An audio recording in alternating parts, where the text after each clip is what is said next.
Bonjour tout le monde et bienvenue à tous. J'espère que vous allez bien et que vous m'entendez bien. Alors, du coup, affichage, je vais me mettre en grand écran. Non, c'est moi. Voilà. Bonjour à tous, bienvenue dans ce nouveau défi 5 jours pour une maison organisée et apaisée. Alors il est tout juste midi, je vais attendre quelques secondes que tout le monde puisse se connecter correctement. N'hésitez pas à me mettre un petit message dans le chat pour me dire si vous me voyez bien et si vous m'entendez bien également. En tout cas, ça me fait plaisir de vous retrouver pour un nouveau live. Alors, je pense qu'il n'y a pas de bug informatique pour le moment. Donc ça a l'air très bien. Donc, ce que je vais faire, c'est que je vais commencer à partager mon écran. Hop,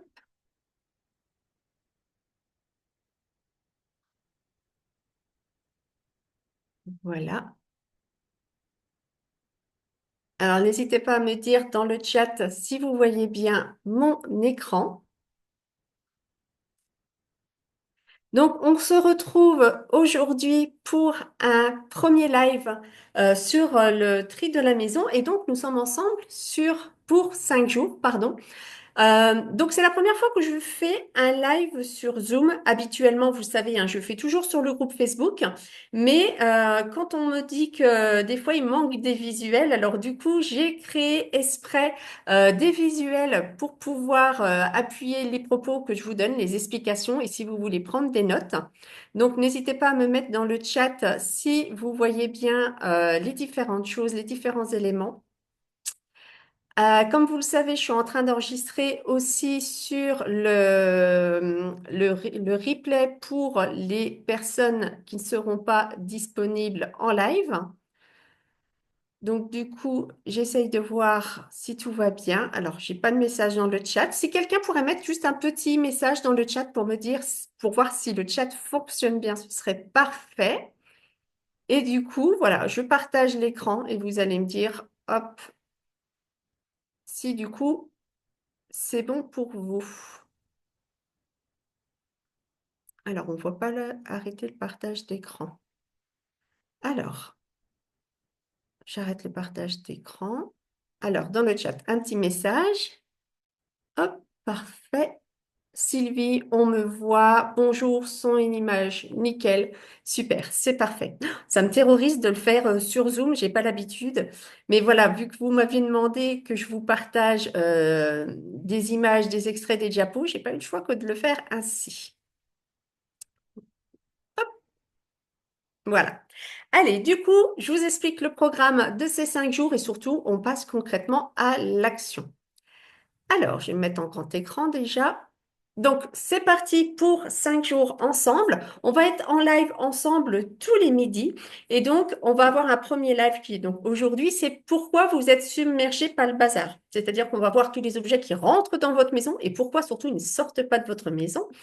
Le deuxième jour, on va voir par où commencer pour désencombrer efficacement votre maison. Parce que je sais que si vous regardez ce live, c'est que vous avez déjà essayé plusieurs fois et que vous n'arrivez pas à aller au bout de l'action. Donc, on va voir pourquoi des fois ça ne fonctionne pas. Ensuite, on va voir comment on organise le rangement, c'est-à-dire une fois qu'on a trié les objets qui restent, comment on va concrètement les ranger dans la maison. Le quatrième jour, on va voir ensemble sur comment transformer son intérieur pour qu'il soit plus cocooning, plus apaisant. Et enfin, le cinquième jour, je vous donnerai les 5 secrets des maisons toujours en ordre. Donc, à la fin de ce live, je fais toujours une session questions-réponses. Donc, n'hésitez pas dans le chat à me mettre vos questions si vous en avez. Et bien sûr, j'y répondrai à la fin de ce live. Donc là, on est parti pour à peu près 20 minutes de diapo, d'accord, où je vais vous donner tous mes conseils, donc pourquoi vous êtes submergé par le désordre et pourquoi vous n'avez pas à sortir les objets. Et à la fin, donc, le petit temps d'échange entre nous. Allez, c'est parti. Donc, pourquoi on est submergé par le bazar? Eh bien, en fait, ce n'est pas juste une question de volonté, mais c'est aussi une question d'environnement et de psychologie. Vous allez voir, il y a plusieurs choses qui font que nous sommes des fois submergés à la maison qui a trop d'objets. Alors, du coup, pourquoi déjà on a trop d'objets? Parce que tout simplement, nos vies, mesdames, eh bien, elles évoluent. Tout simplement. C'est l'histoire de notre vie et l'histoire de notre vie est reflétée par la maison. Parce que du coup, quand on rentre dans la vie d'adulte, eh bien, on a un premier emploi. Et pour notre premier emploi, ben, peut-être qu'on a un premier amoureux, on prend notre premier appartement, on emménage à deux, on achète des meubles, de la vaisselle, de l'électroménager, du linge de maison. Et pour le coup, ben, on se fait plaisir. Peut-être que dans ce couple va arriver un premier animal de compagnie, peut-être un chat. Vous allez lui acheter un panier, des jouets, des accessoires, de la nourriture. Puis, au bout de quelques années, va arriver votre premier enfant. Eh bien, forcément, vous allez acheter du matériel de puériculture, des vêtements, des jouets, des poussettes, un lit, bref, tout ce qu'il faut pour bien accueillir ce petit bout de chou. Et puis, l'enfant, eh bien, forcément, il va grandir et qui dit, enfant qui grandit dit nouvelle taille du vêtement, nouveaux jouets, nouvelle fourniture scolaire, nouvelle activité extrascolaire, etc. Vous allez ensuite avoir peut-être envie de changer de logement. Peut-être que le logement dans lequel vous êtes actuellement ne sera plus assez grand pour votre famille. Donc, du coup, vous allez déménager dans un logement plus grand. Vous allez donc emmener tous vos meubles actuels, mais vous allez peut-être changer votre décoration, acheter de la nouvelle vaisselle, acheter de nouveaux meubles, mais tout en gardant tout ce que vous aviez déjà dans votre premier logement. Bien souvent, ce sont les fameux cartons qui sont dans le grenier ou dans le sous-sol qu'on dit qu'on ne prend pas le temps de débarrasser. Ensuite, la famille peut potentiellement encore s'agrandir, arriver d'un deuxième enfant, troisième enfant, qui dit forcément plus d'affaires à avoir, plus de système de rangement à créer. Et chaque enfant, comme à chaque fois, c'est pareil, il va y avoir des loisirs, il va y avoir des passions. Et même vous et votre conjoint, vous pouvez faire certaines activités. Donc là, ça peut être le sport. Vous allez forcément acheter des équipements de sport. Tout ce qui est DIY, les loisirs créatifs, on le sait, quand on est maman, on aime bien faire des créations avec ses enfants, donc on achète plein de choses. Ensuite, même vous, en tant que femme, peut-être que vous allez vouloir vous mettre à la couture ou au scrapbooking, etc. Donc forcément, vous allez acheter du matériel pour justement faire vos loisirs créatifs. Peut-être que vous et vos enfants, vous allez faire des collections également, ou votre conjoint, ça peut être des collections, par exemple des bouteilles de Jack Daniels. Je vous donne cet exemple-là parce que c'est l'exemple de mon mari. Ça peut être des boules à neige. Les enfants peuvent faire des collections de fèves, des collections de cailloux, des feuilles de brindilles. Les enfants aiment bien tout collectionner, hein. Et peut-être que même, au fur et à mesure de votre vie, vous allez peut-être faire des activités pendant les vacances qui vont vous prendre aussi beaucoup de place. Je pense par exemple le camping. Si vous partez au camping, ben, vous avez forcément à faire de l'achat de matériel. Donc tout ça fait que votre évolution de la vie fait que vous allez acheter beaucoup d'objets. Et bien sûr, un jour, quand les enfants sont plus grands, parce que je sais que parmi vous, il y a des personnes avec des enfants qui vont déjà quitter la maison, eh bien, vos enfants, quand ils quittent la maison, ils laissent une partie de leurs affaires chez vous. Donc forcément, ça encombre toujours votre maison. Mais il n'y a pas que il n'y a pas que l'évolution de votre vie, en fait, qui fait qu'il y a des objets qui rentrent dans votre maison. Il y a aussi toute la société qui nous influence. Et ça, c'est conscient ou inconscient, hein. Mais ça va être, par exemple, tous les objets qu'on va nous vendre pour être une meilleure version de nous. Ça va être des livres de recettes pour mieux manger. Ça peut être des fameuses crèmes miracles pour une peau parfaite. Ça peut être donc des gadgets qui sont censés nous simplifier la vie. Ça va être aussi tout ce qui est les tendances et les modes. Ça, c'est la société qui nous l'impose, entre guillemets, mais on voit les magazines de mode, que ce soit pour les vêtements ou la décoration, on voit que ça change tous les trimestres ou voire tous les 6 mois. Il y a une nouvelle tendance qui se crée, donc forcément, on veut être à la tendance. Il y a aussi tout ce qui est publicité et promotion, les éditions limitées, les influenceurs sur les réseaux sociaux, les soldes qui font qu'on a envie d'acheter. Il y a aussi les facilités d'achat, tout ce qui va être Amazon. Mais c'est vrai que des fois, quand on a besoin de quelque chose dans l'urgence et qu'on ne peut pas se déplacer parce que les commerces sont à plus de 30 minutes de chez nous, ou peut-être voir 1 heure si vous voulez quelque chose de chez Ikea, par exemple, ben, vous commandez sur Internet, en 2 clics, c'est fait, c'est facile, vous êtes livré à domicile. Et vous avez aussi tout ce qui est les petits magasins pas chers, tout ce qui va être Action, par exemple. on y va juste pour acheter, par exemple, une brosse pour pouvoir faire la vaisselle, et puis on ressort finalement avec 30 objets à moins de 2 euros. Voilà. Donc ça, c'est aussi ça qui fait qu'on a plein d'objets dans nos maisons. Et il peut y avoir aussi pour certains l'attrait de la seconde main, tout ce qui va être les brocantes, les ventes d'occasion, Vinted, etc. Ben, on se dit, c'est pas cher, on en a plus. Et parfois, du coup, je pense surtout pour les vêtements des enfants, on surconsomme sur ces systèmes-là, les systèmes d'occasion, alors que finalement, on pourrait limiter le nombre. Et puis, qu'est-ce qui fait aussi qu'on achète des objets, donc des achats, des objets qui rentrent dans notre maison? Eh bien, il y a aussi, parce qu'il y a les émotions qui rentrent en compte. Par exemple, vous faites une sortie en famille et vous passez un super bon moment dans un parc d'attractions. Eh bien, vous allez peut-être acheter une petite magnette. Vous allez vouloir faire plaisir aux enfants. Vous allez aller jeter, vous savez, le fameux gobelet avec la paille floqué avec le nom du parc d'attractions. Vous pouvez aussi faire ce que j'appelle des achats pansements. Ça, on l'a tous vécu. C'est quand on passe une journée super difficile, on a le moral dans les chaussettes. Ben, des fois, pendant midi, au travail, on va aller faire les magasins et puis on va peut-être craquer sur un pull ou une robe, etc. Et ça va nous faire un peu de baume au cœur. C'est un peu des achats compulsifs. Et puis donc, il y a aussi tous les cadeaux qu'on va s'offrir à soi-même ou à son enfant, parce que son enfant aura eu une bonne note à l'école ou aura réussi à passer un cap. Eh bien, on veut être une bonne maman, on va lui offrir, ou tout simplement parce que votre enfant, il va vous dire, ah ben le dernier jouet à la mode dans l'école, c'est, bon, je vais dire Pokémon, mais bon, ça fait longtemps que c'est à la mode. Mais du coup, en tant que bonne maman, on va dire, si les autres mamans l'achètent, on va vouloir l'acheter aussi.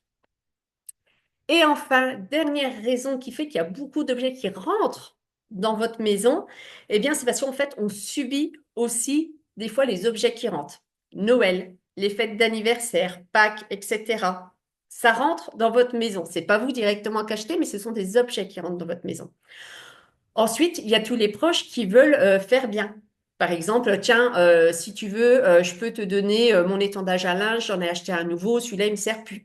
Tiens, si tu veux, je te donne les vêtements de Tom, maintenant il est passé aux 12 ans, toi, ton fils, il a 7 ans, ça va te servir dans 2 ans, je te les donne tout de suite. Ça peut être aussi les héritages. Par exemple, quand il y a un décès dans la famille, on pourrait récupérer de notre volonté ou pas certains objets. Donc, de notre volonté, c'est parce que c'est nous qui avons choisi certains objets qu'on voulait récupérer de nos grands-parents, par exemple. Par contre, il se peut qu'on subisse, pour le coup, ce sont les objets qu'on hérite parce que nos parents décèdent du jour au lendemain et qu'on n'a pas le choix, on doit vider leur maison. Et on ramène tout ça chez nous parce qu'on a de la place. Et enfin, on l'a vu, ce sont tous les souvenirs que vous déménagez lors d'un logement à l'autre et que vous ne prenez jamais le temps de trier. Alors, du coup, je vais arrêter le partage pour cette première partie, mais ça, je serais intéressée d'avoir votre avis dans le chat. Parmi toutes ces choses-là que je vous ai dit, les objets qui rentrent dans votre maison, lesquels vous parlent le plus? Est-ce que c'est les achats par émotion? Est-ce que c'est les objets qui rentrent dans votre maison parce que c'est subi? C'est papy, mamie ou la tata qui donne trop d'objets aux enfants? Est-ce que tout simplement vous êtes reconnu dans le profil de l'évolution de la vie et qu'à un moment ou à un autre, effectivement, vous avez déménagé sans jamais trop trier? N'hésitez pas à me mettre ça dans le chat parce que c'est important qu'on partage notre expérience pour qu'on se sente moins seul et qu'on puisse avancer tout ensemble.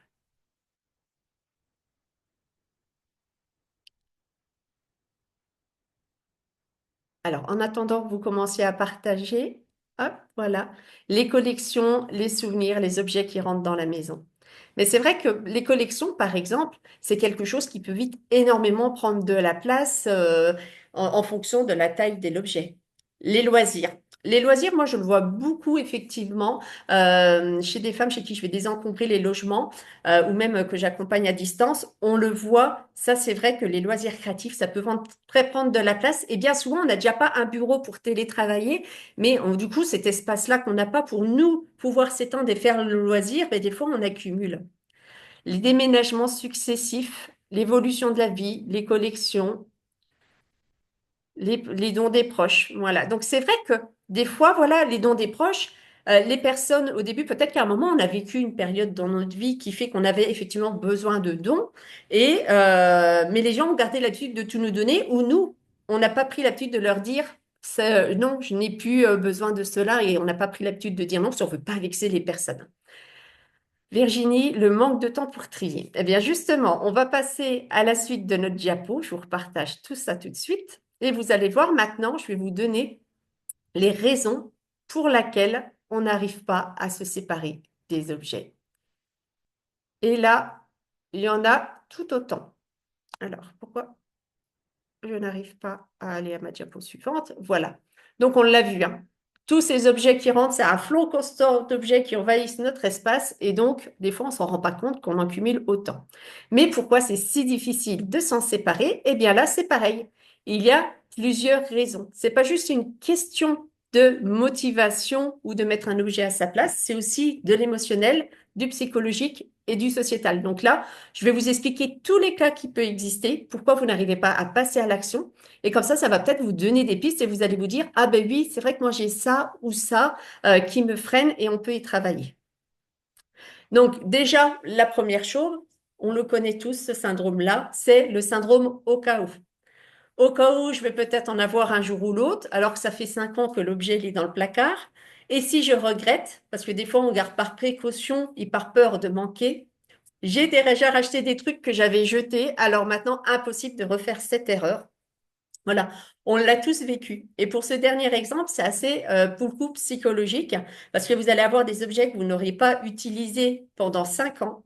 Vous allez vous séparer de cet objet-là, et votre cerveau, il va travailler, hein. Il va s'en souvenir de cet objet-là, parce qu'il sera revenu à lui, à la mémoire. Et peut-être qu'un mois plus tard, votre cerveau va vous renvoyer un signe, un besoin que cet objet comblait. Et du coup, il va dire, tiens, en fait, ça fait longtemps qu'on n'a pas fait ça, et pof, l'objet, vous l'avez plus. Ensuite, ce qui nous freine des fois pour sortir des objets, c'est l'influence de l'entourage. On peut avoir un conjoint ou des enfants qui ne veulent pas jeter. On le voit des fois, par exemple, les enfants, c'est maman, pas ce jouet-là, c'est mon jouet préféré, alors que ça fait 2 ans qu'ils ne l'ont pas sorti. Ou votre conjoint qui ne comprend pas votre envie, vous, d'alléger votre maison et qui a envie de tout garder parce que lui aussi, il a ses propres blocages. Ça peut être aussi l'influence de l'entourage, donc les objets qu'on vous a prêtés ou qu'on vous a donnés par la famille, donc ce qu'on disait tout à l'heure, et que vous le gardez parce que ça peut toujours servir. OK? Et ensuite, vous avez la pression sociale. Vous avez forcément des gens qui vont vous dire, oh là là, mais tu vas pas acheter ça, c'est encore en bon état, ça fonctionne, tu l'as payé à un certain prix. On peut avoir aussi cette influence-là des personnes qu'on entend autour de nous et que du coup, ça nous bloque pour passer à l'action. Ensuite, vous avez tout ce qui va être autour de la culpabilité. Les objets que vous avez payés cher, eh bien, vous allez du mal à vous en séparer parce que vous savez l'argent qui vous a coûté. Ça, c'est en général, c'est les électroménagers qu'on a dans la cuisine. Vous avez peut-être acheté, qu'est-ce que je peux vous donner qui est assez âgé? Il y a 10 ans en arrière, vous savez, quand MasterChef et le meilleur pâtissier avaient commencé à être populaires, on l'a tout acheté. C'est le robot Moulinex Master Gourmet. Vous savez, c'était un gros bol. Et puis, ça pétrissait la pâte, ça faisait mixeur, ça faisait plein de fonctionnalités. Eh bien, peut-être que vous l'avez acheté parce qu'à ce moment-là, vous vouliez vous mettre à la cuisine, à la pâtisserie. Ça vous a coûté beaucoup d'argent. Et pour autant, vous ne l'achetiez pas. Et du coup, ben forcément, vous avez quand même décidé de le garder parce que ça vous a coûté de l'argent. Aussi, les peurs des fois qu'on a, c'est qu'on ne veut pas vexer une personne qui nous a offert un cadeau. Peu importe le prix, que ce soit un petit vase, un petit bibelot ou éventuellement une grosse, un gros électroménager, quelque chose, ben, on ne veut pas s'en séparer parce qu'on se dit que c'est un cadeau, on a peur de vexer la personne. Il y a d'autres choses aussi qu'on peut se dire, c'est que c'est encore utilisable. C'est-à-dire qu'on ne veut pas gaspiller et même si on s'en sert pas, pardon, on garde l'objet. Et ça rime avec la conscience éco-responsable. On sait qu'on ne veut pas jeter parce qu'on ne veut pas polluer la planète. On ne veut pas mettre en déchetterie parce que ça peut encore fonctionner.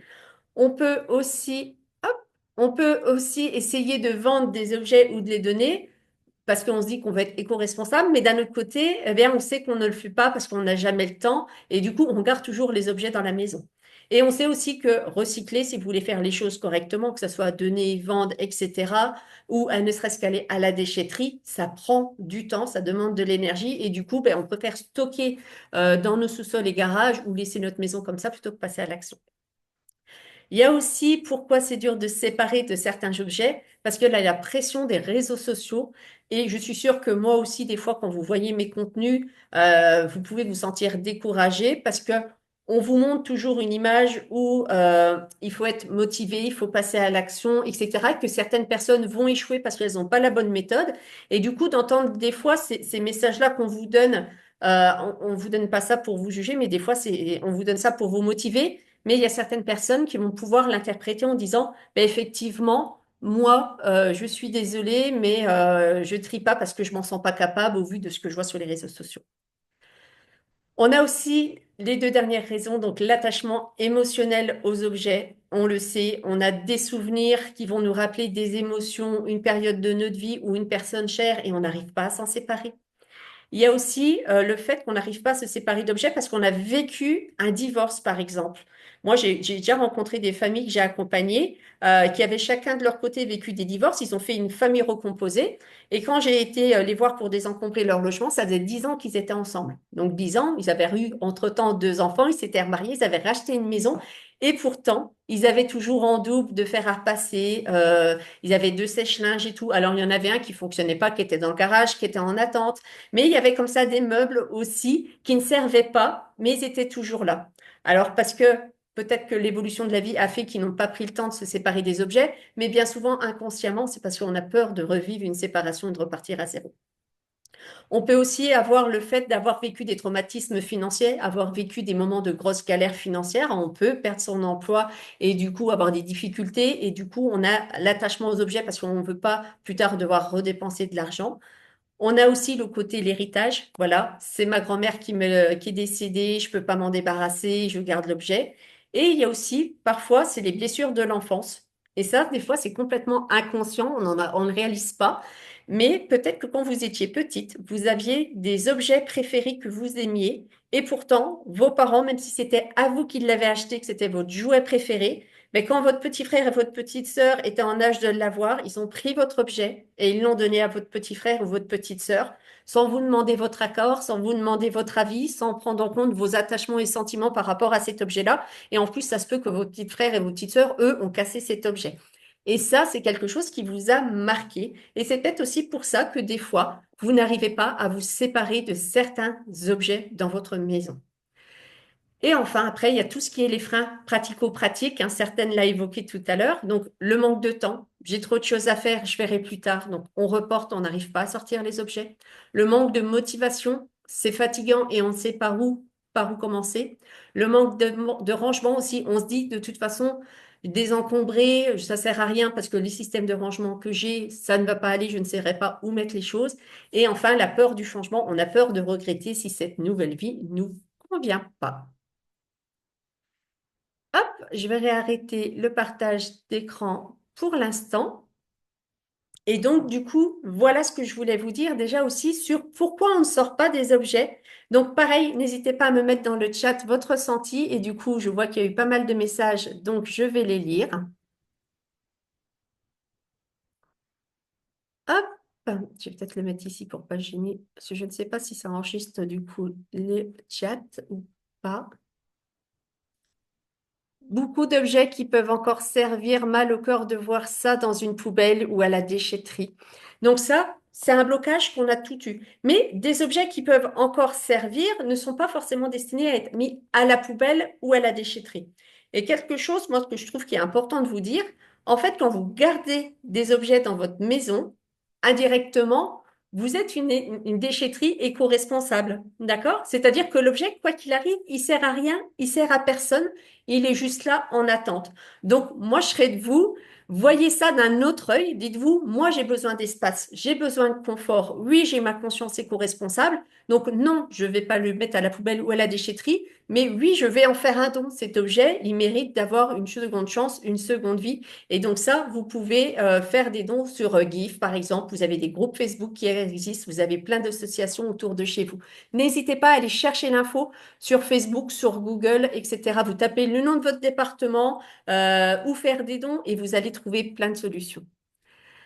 Virginie, j'amène en recyclerie, top. La recyclerie ne prend pas tout. Effectivement, n'hésitez pas à demander en amont ce qu'ils prennent ou pas, parce qu'effectivement, en fonction des associations et des besoins qui vont couvrir et tout, effectivement, ils ne prennent pas tout. Vous avez une autre solution aussi. Si vous voulez pas stocker pendant longtemps les objets qui sont dans votre maison, vous pouvez faire tout ce qui est les brocantes permanentes. Ça se développe pas mal, même nous dans les Ardennes, on en a deux maintenant, voire même quatre.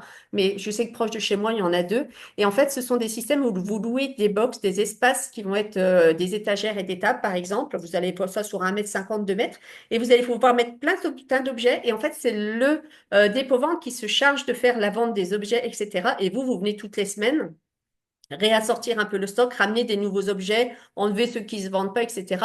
Et vous récupérez comme ça une petite cagnotte.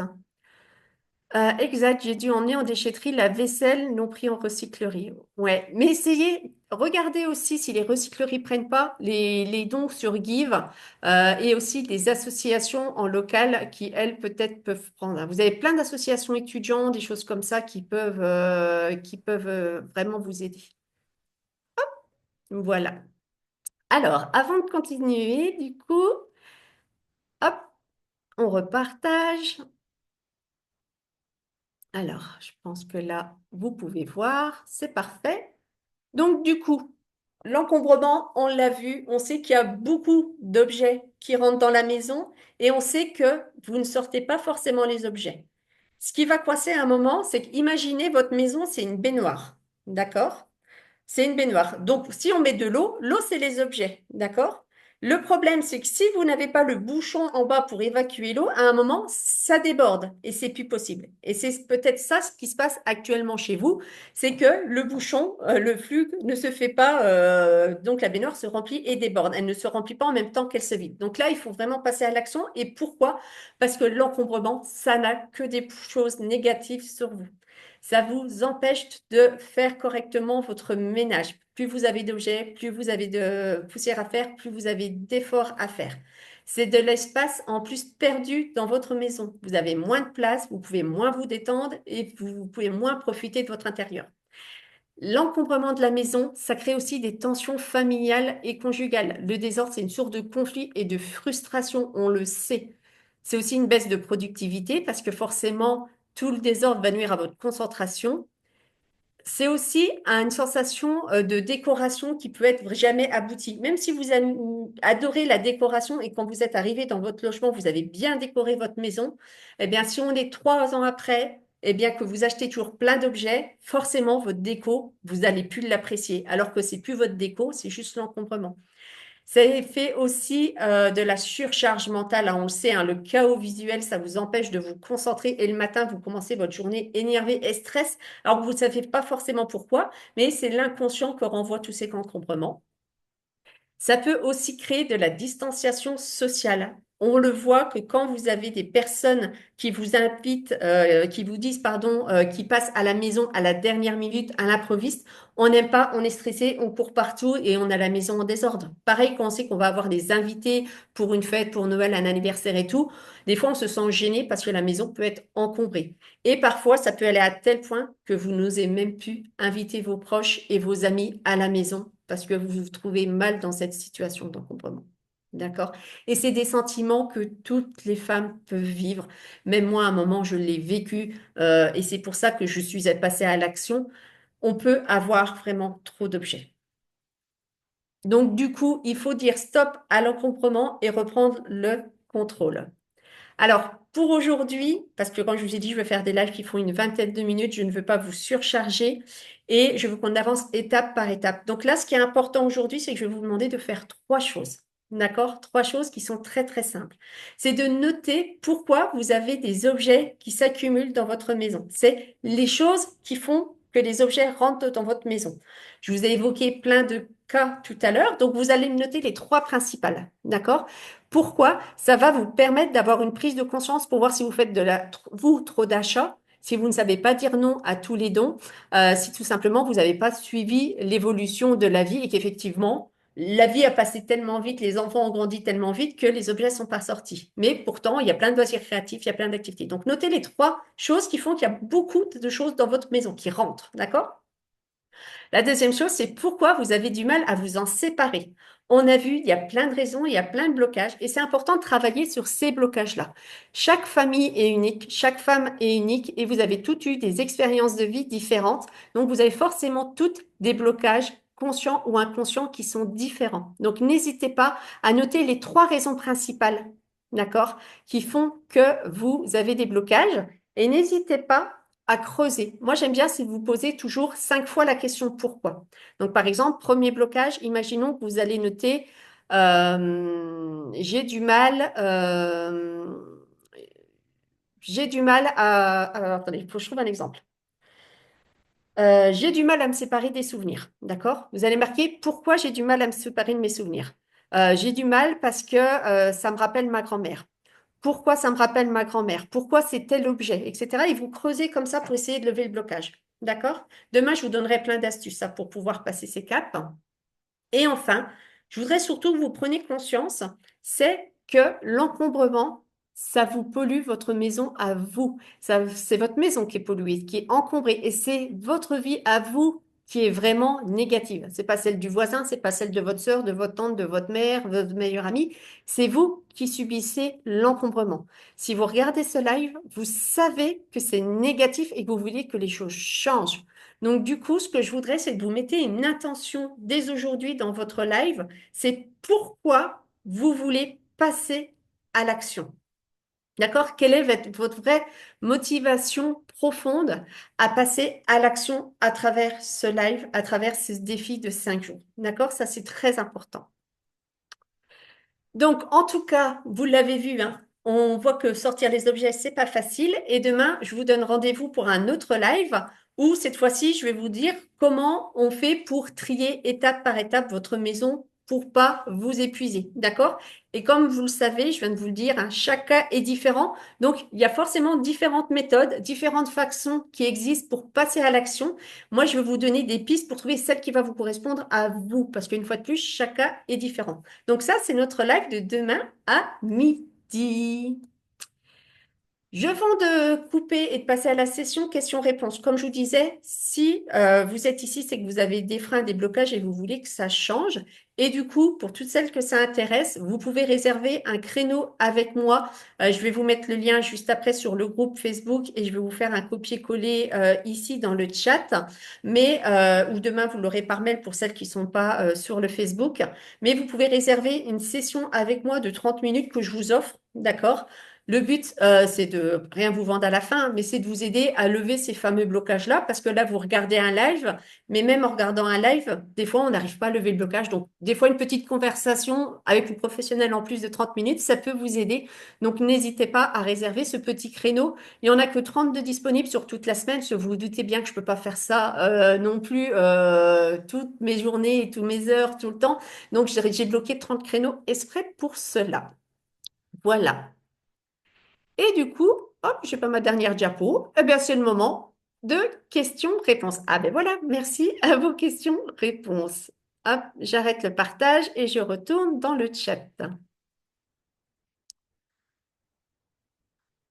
Alors, manque de temps pour trier, difficile de se séparer des cadeaux. Alors, moi je dis, se séparer des cadeaux, ça dépend ce que c'est comme cadeau. C'est toujours pareil. Quand on vous offre un bouquet de fleurs, d'accord? Votre mari vous offre des fleurs, vous avez reçu des fleurs à votre anniversaire, vos enfants vous offrent des petites fleurs, etc. À un moment ou à un autre, on est d'accord, les fleurs, elles se fanent. Vous jetez le bouquet, d'accord? Du fait que vous jetez le bouquet, vous vous sentez mal le fait de jeter le bouquet? Est-ce que vous vous dites, oh, horreur, malheur, je jette le bouquet, mais si dans 3 mois, il me demande qu'est-ce que j'ai fait de son bouquet de fleurs, pourquoi je ne l'ai pas fait sécher, mis en valeur dans un vase, etc. Vous ne vous posez pas la question.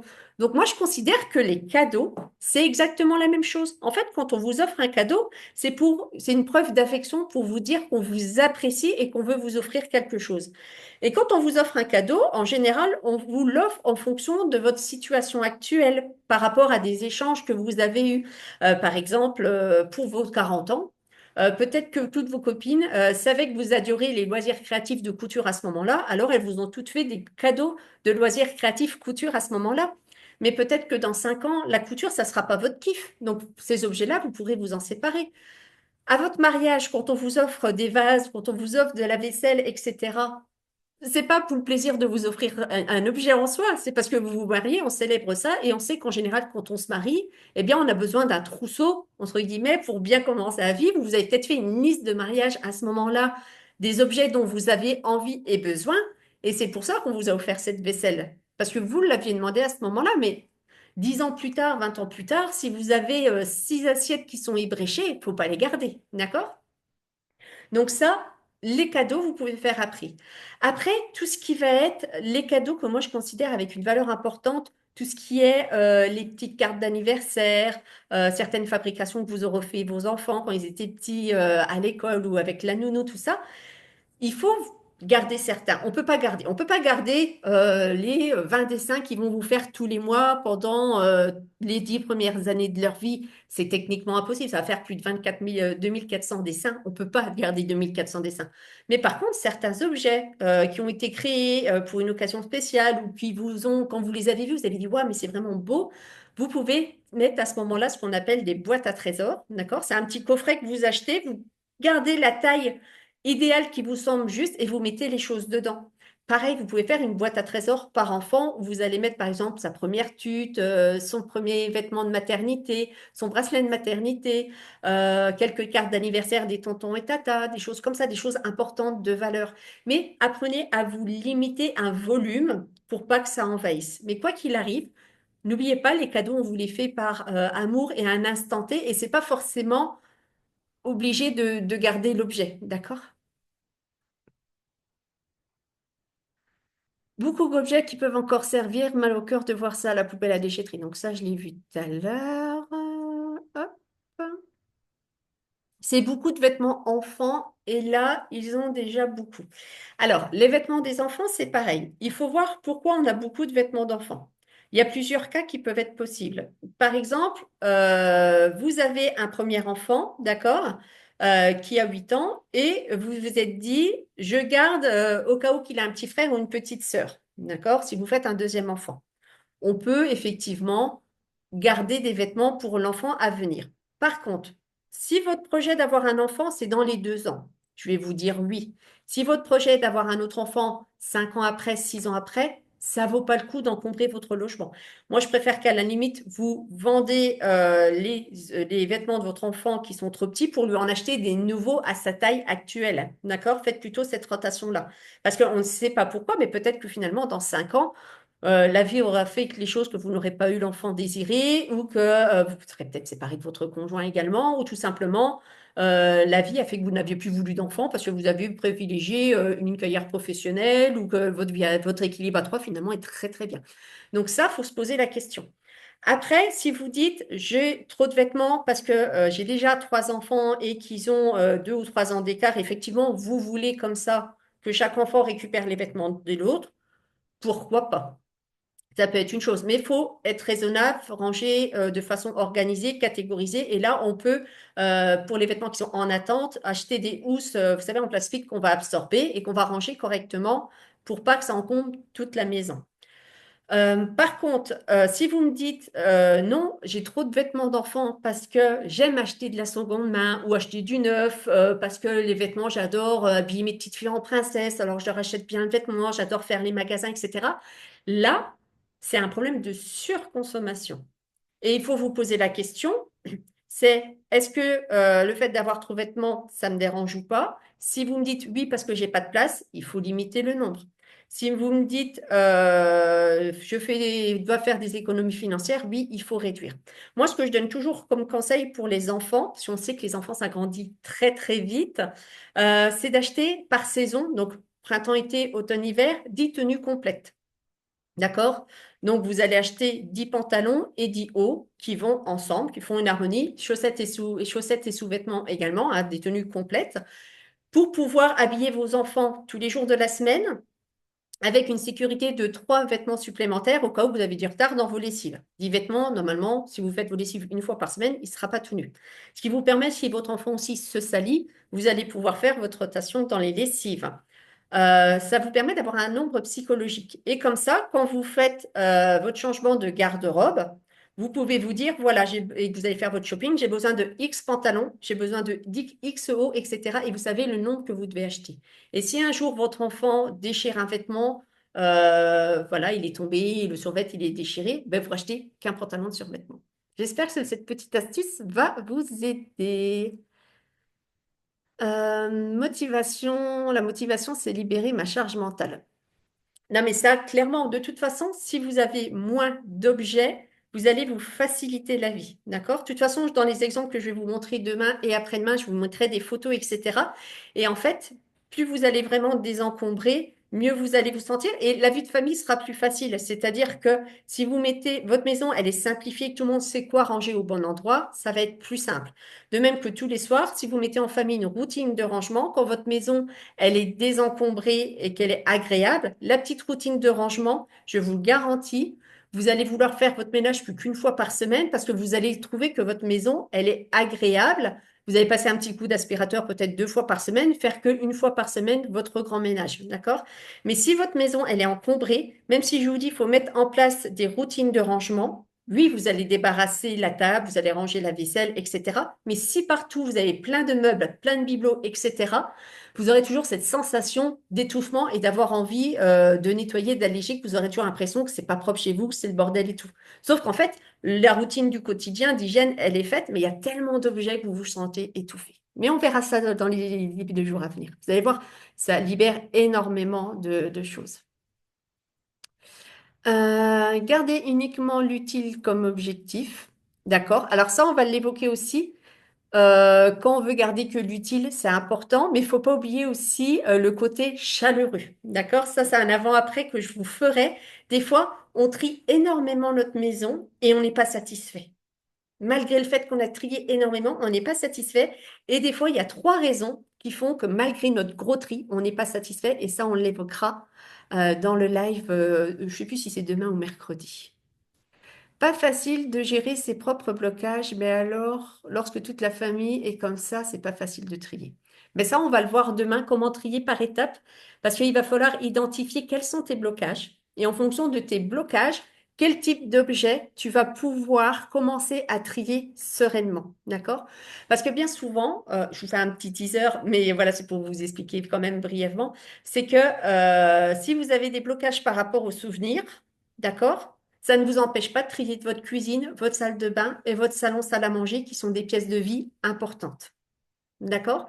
Et bien souvent, on s'obstine à se dire, à se mettre des blocages, je n'arrive pas à trier certaines catégories d'objets, ou on se met tout de suite la pression à se dire, je veux forcément trier ma grosse pièce à bordel, alors que finalement, si on commençait par déjà réalléger les pièces de vie qu'on utilise réellement tous les jours au quotidien et qui doivent être, elles, pratiques et fonctionnelles, eh bien, on peut mieux se sentir.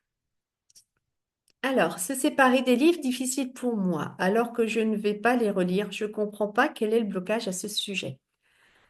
Ah, les livres, ça peut être intéressant de savoir. Les livres, ça peut être un attachement par rapport à l'enfance, le fait que ça vous permet de vous évader aussi, ça vous, les livres, il y a beaucoup de personnes qui disent, j'aime ces lire parce que ça me permet de m'échapper de mon quotidien, de ma routine, de mon énervement, de ma charge mentale. Je me mets dans ma bulle quand je lis et vous avez votre imaginaire et votre vie parfaite dans les livres. Et des fois, ça peut être ça. Donc, ce qui peut être intéressant, Virginie, mais on le verra demain, mais je te donne tout de suite un petit tips, c'est regroupe tous tes livres un jour, d'accord? Regroupe-les tous sur une table et tu vas voir la masse, le volume que tu as d'objets, d'accord? De livres. Pardon, excusez-moi. Tu vas voir le nombre, le volume que tu as. Quand tu vas tout regrouper au même endroit, tu vas voir cette masse. Et ensuite, je t'invite à faire différentes piles. Et tu vas avoir ta pile, je veux garder absolument, d'accord? Tu vas avoir ta pile, j'hésite, et ta pile, non, c'est bon, ceci. La caméra se met fou. Ceci, je peux m'en séparer. Et tu vas pouvoir comme ça avancer par étapes et retrier. Et même si tu te sépares que d'un tiers de tes livres, tu auras déjà trié une partie. Et tu reviendras dessus dans 6 mois et tu recommenceras. Tu verras. Voilà, eh bien, écoutez, je vois pas d'autres choses qui a été dites par rapport aux questions dans le chat. Ben, de rien, Virginia, on est là pour ça. Si vous avez encore d'autres questions, n'hésitez pas à le mettre dans le chat. Je vais prendre encore 5 minutes pour y répondre. Ou sinon, pour toutes celles qui regarderaient en replay, eh bien, n'hésitez pas à mettre vos messages et vos commentaires dans le groupe Facebook. Vous pouvez comme ça avoir également des réponses. J'essaierai d'y répondre demain. En tout cas, j'espère que ce premier live vous a plu. Voilà, j'essaye de faire des lives courts, mais qui soient étape par étape pour pas vous sentir submergé plutôt que faire un gros live d'un seul coup. Mais n'hésitez pas. Alors, l'encombrement est assez personnel. Je me sens encombrée, mais pas forcément mon mari. Mais ça, c'est pareil, c'est chacun sa notion, effectivement. Et ce qui se peut en fait, Virginie, c'est que vu que c'est toi qui gères peut-être une grosse partie des responsabilités de la maison, comme le linge de la maison, les lessives, la cuisine, faire la cuisine, etc. Vu que toi, c'est ton quotidien, que quand tu utilises des objets, tu vois que c'est pas pratique, efficace et tout, tu te sens encombré. Sauf que ton conjoint, lui, qui potentiellement s'occupe peut-être que de sa zone bricolage, jardin, etc., et qu'on n'utilise pas toute l'année, pas au quotidien en tout cas, ben, il se sent moins étouffé, moins encombré. Il voit pas lui le problème. Donc ça, c'est à voir effectivement comment on peut trouver des astuces.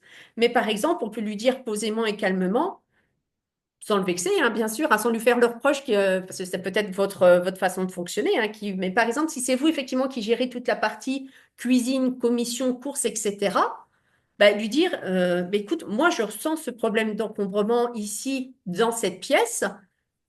Toi, ça ne t'applique pas forcément, c'est pas toi qui utilises au quotidien, mais moi j'ai envie d'alléger, donc je fais cette partie-là. Et ce qui est important, Virginie, c'est toujours, je dirais, avant de s'occuper des objets des autres, parce qu'à un moment, on va vouloir que le conjoint ou les enfants rangent leurs propres affaires, mais c'est bien de commencer par soi. Parce que bien souvent, quand nous, on crée une dynamique et on voit que ça nous apaise, ça nous fait du bien et que les enfants et le mari voient le avant-après, ils se disent, ah ouais, t'avais raison, effectivement, le fait d'avoir allégé ça, c'est plus facile, plus fonctionnel et tout, ben, ça va leur donner envie au bout d'un moment de s'y mettre aussi. D'accord? Donc, des fois, c'est bien de commencer par soi et de montrer l'exemple. Vous savez, tout à l'heure, je disais qu'il y avait des enfants qui avaient du mal à jeter et quoi, à sortir des objets, pas forcément mettre à la poubelle, mais à sortir l'objet de la maison. Mais est-ce que vous, mesdames, vous faites du tri régulièrement dans votre dressing? Est-ce que vous montrez l'exemple que vous triez vos maquillages, vos bijoux, etc. à votre enfant pour qu'il comprenne ben, que vous aussi, des fois vous dites qu'il y a trop d'objets, que vous en avez marre. Est-ce que vous montrez l'exemple en disant, mais t'as vu, moi je le fais, j'allège. S'il ne le voit pas, il ne le saurait pas forcément. C'est une question de mimétisme. Le mien a tendance à me laisser gérer le bazar, car comme Virginie, c'est à moi que cela le pose de soucis. Mais je pense que c'est effectivement ça. Ou peut-être que une fois, Karine, peut-être que tu as demandé son aide et son soutien pour trier des choses et que tant qu'il t'a donné son avis sur certains objets, vous n'étiez pas d'accord et que ça a créé un conflit. Et que du coup, il préfère se remettre peut-être potentiellement en retrait par rapport à ça. Parce qu'il ne faut pas oublier aussi que, et ça, c'est un discours qui est valable pour les tâches ménagères, quand on veut déléguer les tâches ménagères à la famille, que ce soit le conjoint, la conjointe ou les enfants. Si vous arrivez un jour dans un cadre d'énervement de fatigue et Dragon Fury, comme je dis tout le temps, oui, j'en ai marre, personne ne m'aide, etc. et tout, ils vont vouloir vous aider. Sauf que quand on délègue ou quand on veut faire du tri en famille, eh bien, il faut le faire calmement. Il faut écouter dans la bienveillance les arguments des uns et des autres. Il faut faire de la négociation, parfois sans juger et sans s'énerver. Et voilà. Et si ça, vous ne savez pas le faire et que dès qu'il va vouloir vous aider, vous allez dire, tu fais pas assez vite, tu fais pas comme je veux. Oui, mais ça, t'as pas compris, mais ça, moi, c'est utile au quotidien. Mais alors, par contre, tu veux garder ça et ça n'a aucun intérêt. Et que vous le dites sous un ton comme ça, parce que ça nous arrive de le faire, mais moi, je l'ai déjà eu, ce ton-là. Eh bien, forcément, ça marchera jamais. Ils vont vouloir se mettre en retrait, ils vont plus vouloir le faire. Donc, des fois, il faut se poser la question si notre façon de communiquer dans la famille fait que des fois, ben, les gens préfèrent nous laisser cette part-là. D'accord? Ils pensent que j'ai plus de temps et que je passe mon temps à ranger nos parents qui ne jetaient rien. Karine, si tu veux, n'hésite pas à réserver la petite visio qu'on en parle vraiment en visio tout le temps, toutes les deux une petite demi-heure pour vraiment comprendre l'histoire de la famille et voilà, trouver les petites solutions parce que comme ça sur le chat, c'est vrai que ça va pas être facile. Véronique, mon ressenti, c'est également qu'il y a que moi que ça gêne et j'ai du mal à faire remettre les choses à leur place. Alors ça, faire remettre les choses à leur place, on va le voir dans le troisième live. Ce sont les choses qui freinent le fait qu'on n'arrive pas à ranger correctement. Des fois, il y a des petites choses qu'on met en place qui ne fonctionneraient pas. Et des fois, c'est des habitudes qu'on a données et qui sont du mal à refaire. Je vous en tease juste une petite et puis après, je vous abandonne parce que voilà, on a dit qu'on essayait de pas faire des lives trop longs parce que voilà, on a toutes des activités après. Et on est là pendant 5 jours de toute façon. Mais par exemple, moi, je vois que dans notre ancienne maison, on n'avait pas d'entrée. C'est-à-dire que les chaussures étaient posées près de la porte, de la porte d'entrée, et nos manteaux, on n'avait pas de meubles pas de placard pour ranger nos manteaux, ils étaient posés sur la chaise du salon salle à manger. C'est une habitude qu'on avait pris et on se disait, c'est pas grave parce que demain, on remet nos chaussures pour aller travailler, on remet notre manteau, donc c'est pas gênant. Et quand on avait des invités, les chaussures et les manteaux, on les mettait dans la buanderie ou on les mettait dans une autre pièce. C'est une habitude qu'on avait. Sauf qu'on a déménagé il y a 2 ans et que j'ai décidé d'avoir une maison avec un placard dans l'entrée. Eh ben, les mauvaises habitudes sont toujours là. C'est-à-dire que au début, tout le monde jouait le jeu. Et puis un jour, mon mari a commencé à lisser ses clés et son bonnet, s'il est chaud, l'hiver il met un bonnet, sur le bar qu'il y a sur l'entrée. Il ne le rangeait pas dans le panier spécifique. Eh bien, qu'est-ce qui s'est passé au bout d'un moment? Enzo a mis son bonnet et son écharpe, a commencé à mettre au même endroit. Et puis est arrivé l'intersaison. Vous savez, un coup il fait chaud, un coup il fait froid, hein, octobre et mars, hein, ou avril, on est dedans. On enlève une petite veste, mais comment dire, on enlève le gros manteau, mais on met une petite veste qu'on va mettre et enlever dans la journée en fonction de s'il fait frais ou pas frais. Et du coup, cette veste, on la met où? Sur la chaise de la salle à manger. Et du coup, ça redevient une mauvaise habitude qui revient, parce que cette veste-là, on la laisse là, on la pose là. Parce qu'on se dit, on va la remettre dans une heure s'il fait froid, ou on la remettra demain, on sera content que si on descend qu'il fait frais, qu'on l'ait. Et des mauvaises habitudes comme ça peut très vite reprendre. Donc ça, ce sont des routines de rangement qu'il faut faire et qu'il faut mettre en place. Donc c'est soit on dit à tout le monde tous les soirs, tout le monde met ses chaussures et son manteau dans le placard d'entrée, d'accord? Et si on n'arrive pas à le faire tous les soirs, c'est-à-dire, ok, je comprends ton argument, demain matin tu vas le reprendre, tu vas le mettre, j'en suis consciente, ça me dérange, mais on essaye de trouver le meilleur des mondes pour que tout le monde soit satisfait. Par contre, les gars, le vendredi soir, c'est absolument dans le placard et rangé. Pourquoi? Parce que le samedi matin, on fait le ménage en famille. Il faut rien pour encombrer la maison. S'il y a des invités qui arrivent, je veux pas que ce soit le bordel. Donc, il faut dialoguer et trouver le juste milieu. Mais les mauvaises habitudes, ça va très, très vite. Voilà pour la petite explication, mais on en parlera un peu plus dans le live de mercredi. Donc voilà, mais écoutez les filles, je vous abandonne sur ces dernières bonnes paroles. Merci beaucoup à vous pour ce live. J'espère que voilà, ce sont des choses que je vous dise qui vont vous aider à avancer. Alors vous allez dire, des fois, elle ouvre des portes ouvertes, Laura. Bien oui, je vais ouvrir des portes ouvertes parce que forcément, vous avez déjà vu plein de choses sur les réseaux sociaux, des vidéos, vous avez lu des livres, etc. Donc forcément, on ouvre des portes ouvertes. Mais des fois, la petite piqûre de rappel, mais en se disant, on va creuser un peu plus, pas juste travailler en surface et dire, bah oui, pour désencombrer une maison, bah, il faut juste sortir l'objet. Ben non, c'est un peu plus profond et il faut creuser ce un peu plus profond. D'accord? Allez, je vous abandonne et puis je vous mets tout de suite dans le live sur le groupe Facebook, pardon, le lien pour pouvoir réserver votre session et toutes celles qui regarderaient en replay et qui sont pas sur le groupe Facebook, dans le mail que vous avez reçu de l'inscription, vous pouvez le rejoindre. Et si vous voulez pas rejoindre le groupe Facebook parce que vous n'avez pas Facebook ou parce que ça vous intéresse pas du tout, n'hésitez pas à m'envoyer un petit mail et je vous envoie le lien pour prendre rendez-vous. Allez, je vous souhaite une belle journée. Ciao!